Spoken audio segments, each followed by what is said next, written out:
It's Friday afternoon in Sydney, and that means it's time for Friday Beers with Marc and Stuart. I'm Stuart Roberts. I'm Mark Hennis. And we're the founders of Pitt Street Research, Australia's leading provider of issuer-sponsored equity research focused on small and mid-cap companies publicly traded on the Australian Stock Exchange. It's a mouthful, Stu. I have to say. Well, not only that, we're not just doing issuer-sponsored equity research anymore. There's a reason both of us look dog-tired at the moment. Tell us about that, Mark. Yeah, so we launched, as some of you may know, people that subscribe to Pitt Street Research will know, but we just launched what we hate the word newsletter, so right. we're not calling it. It's not a newsletter, no. It's what do we call it? It's an investor action report. That's it, investor action report. Stocks Down Under, and we launched that just 2 weeks ago. Basically, your health 3 to 4 times a week, we'll send you 3 stock ideas, long or short, using a star rating. Right. And I think we've actually had quite a good performance with some of those ideas. So let me share with you our best idea to date. A little while ago, we wrote about Adairs, ASX code ADH. They're one of the leading players in the mid-market for homewares in Australia. Go to any major shopping centre around the country, you'll find an Adairs outlet. Right. What's impressive to me is you and I have often talked about how traditional bricks and mortar retail is as dead as the dodo, basically. There's a number of things that's keeping it alive, and one of them is if you have distinctive in-house designed products that the public like, you can still get the punters into the stores. For sure, and that's been the case with Adairs. Another good win was Nearmap. Yes. So we wrote about that on the 17th of January, right. I think.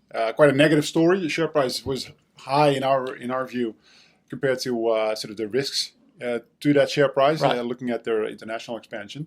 And we like to be right, of course, but right. we didn't expect to be so right on this one so quickly after the revenue warning. 263 down to 172. Yeah, 34% down, I think, on the day. So, right.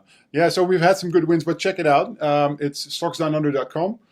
You get 2 weeks for free as a trial, and if you don't like it, just cancel. But I think you'll get a lot of value out of that. Right.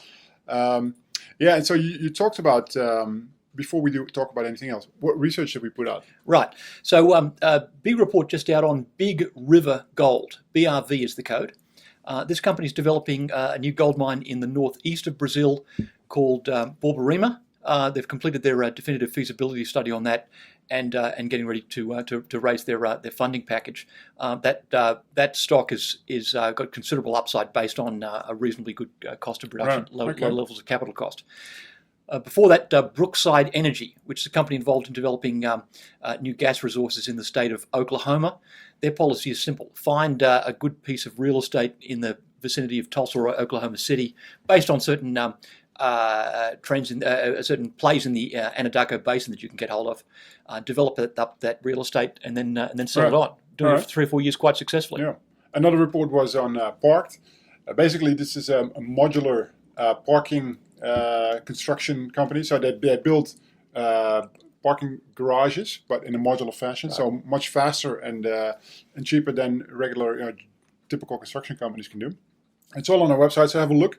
Yes, so Stu, you mentioned Adairs, where bricks and mortar retail still has some life left in it, and I think that was actually demonstrated this week with JB Hi-Fi, right, shooting the lights out, yep, and Kogan basically crashing down to earth. So right. I personally have never been a fan of Kogan, but that's not so much related to the share price, but right. to our little episode with the TV that we've had back in our office. Yes. So I think it's very much sort of that case where you sort of see it flipped around, where bricks and mortar are still doing quite well. Yeah, you'd be surprised at the strength of actually going into a store. People love an in-store experience, and if you combine that with a good back end in terms of the internet, where people can click and collect, it works like a dream. Yeah. That's been JB Hi-Fi. Like JB Hi-Fi. Yeah. So I don't want to have to wait around and wait for the product to deliver ever. I'd like to shop in the store. If you want to wait forever for the product to get delivered, you go to Kogan, as we found out. Well, not only that, Kogan are beginning to diversify away from what they're good at. When Rosalind Kogan started up, he was selling televisions. He's since diversified into a whole bunch of stuff where I don't think he necessarily has competitive advantage. Right. Like superannuation funds, for example. I wouldn't go to Kogan when I was looking to change my super fund, for example. Yeah, no, not really, no. Yeah, so we think Kogan's in a bit of trouble. So check out the latest edition of Stocks Down Under for our take on that one. Which we published this morning, so Right. it's all in there. Right. Then there's another stock that we talked about a little while ago, AfterPayTouch. Yes. So when was this? November, Yep. I think, or Yep. October. Stock came down based on some negative analyst commentary. What happened in the meantime? I remember we spoke about it in Friday Beers at that point. Right. And we said this stock can go to 50.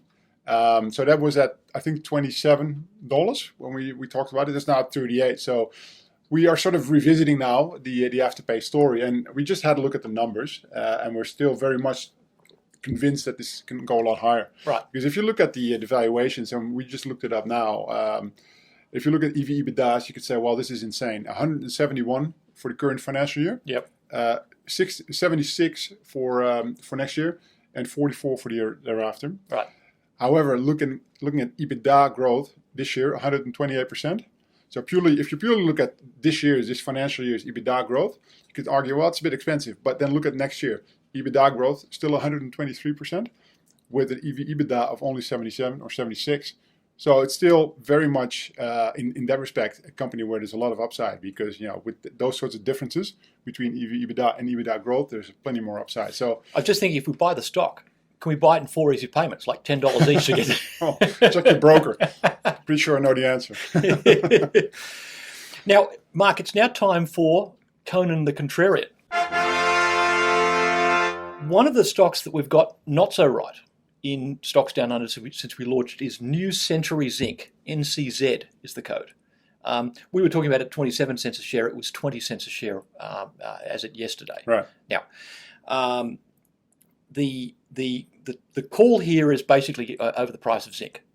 The zinc was trading pretty much in the toilet back in 2016.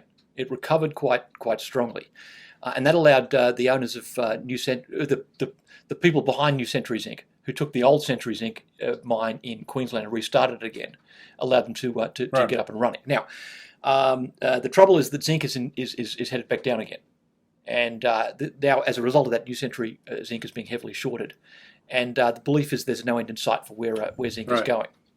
Now, so why is it going down? Well, I look at why is it going to go up for a start? It's going down because people believe that zinc is going down.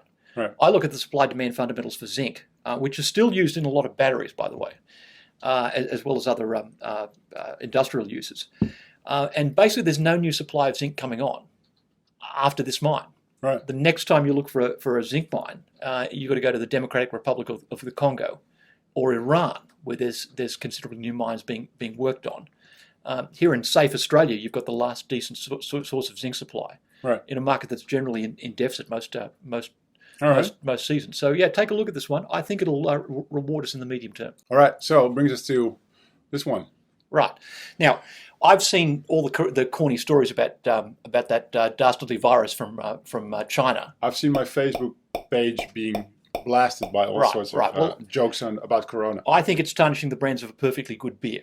What is Corona? Well, they've been brewing this in Mexico since 1925. It's a 4.5% pale lager of the Pilsner style. There's a reason why they drink it all around the world, and put that funny little lime thing at the top. Right. It doesn't blast your taste buds away. It's nice in the summer when it's a hot day. Right. You don't want the heavy stuff. Yeah, it's really good. Yeah, I'm afraid that sales of this beer will go into reverse, and you'll go to the beach next time and it'll be impossible to get to it. So we at Pitt Street Research are starting a new campaign. We're calling it ACDC, Australian Corona Drinkers Care.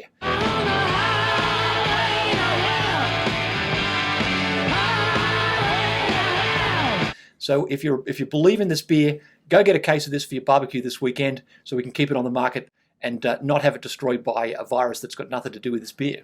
Let's make Corona great again. Okay.